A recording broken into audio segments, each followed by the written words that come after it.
Do you really need all the advanced features of a pricey, top-of-the-line robot vacuum? Or can you spend a lot less and still get by just fine?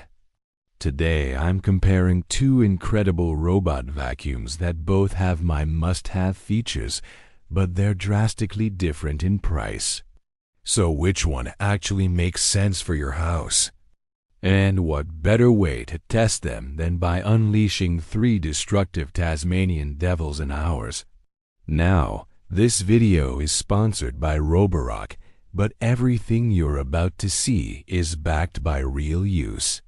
I've been using Roborock vacuums for over 6 years, and one of the vacuums in this video, the Saros 10R, has been running in our home all year with over 120 hours of cleaning time. It's been absolutely put through its paces. But here's the problem.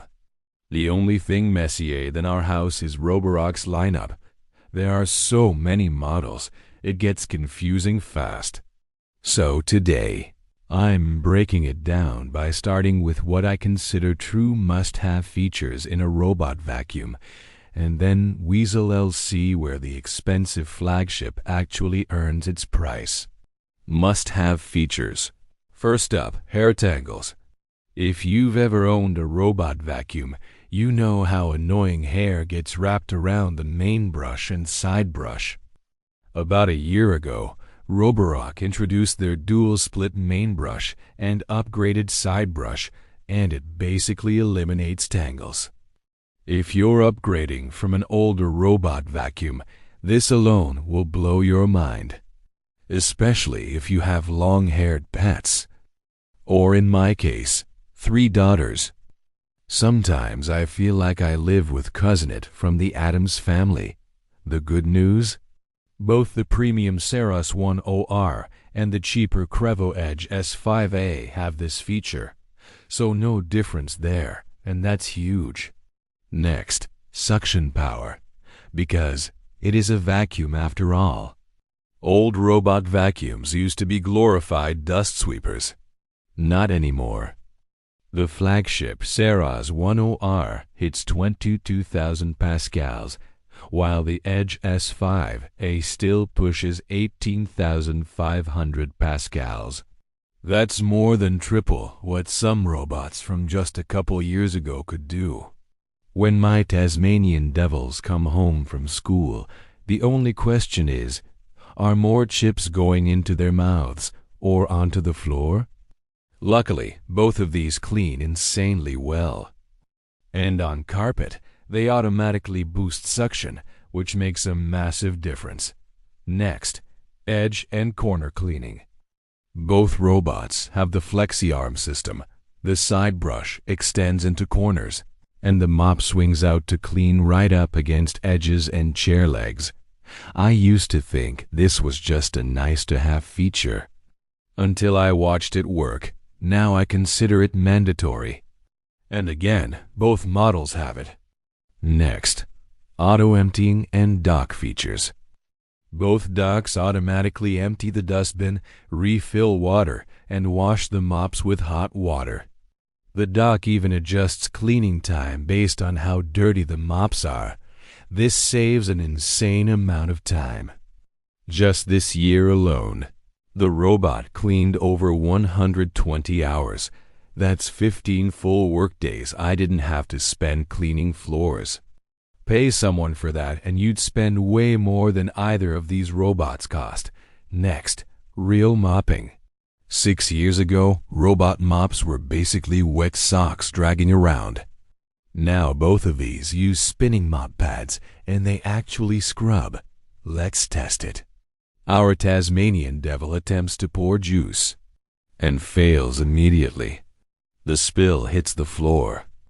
Both robots have no problem cleaning it up, removing the sticky mess completely. Huge difference from old robot mops.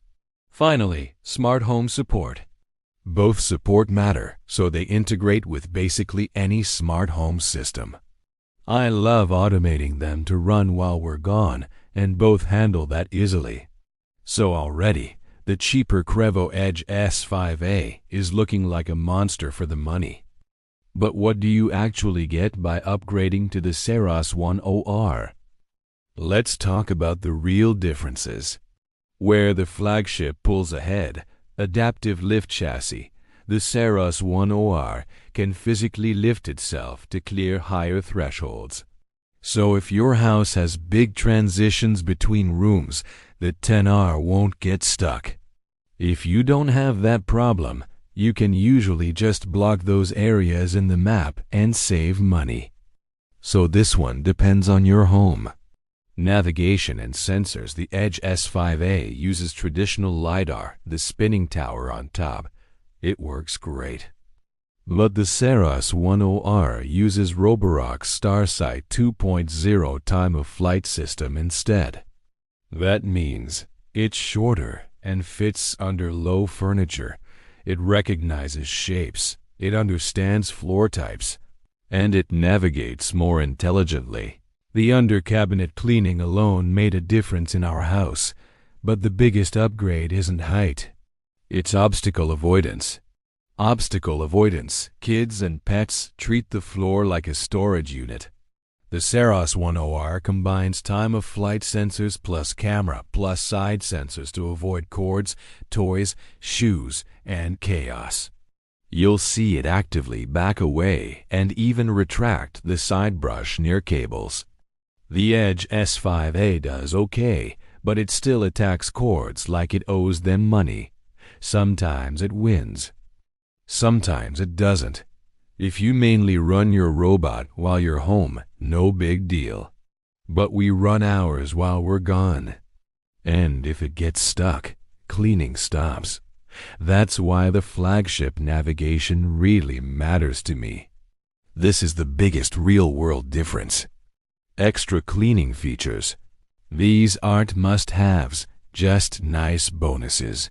The 10R can detach mops automatically when vacuuming carpets.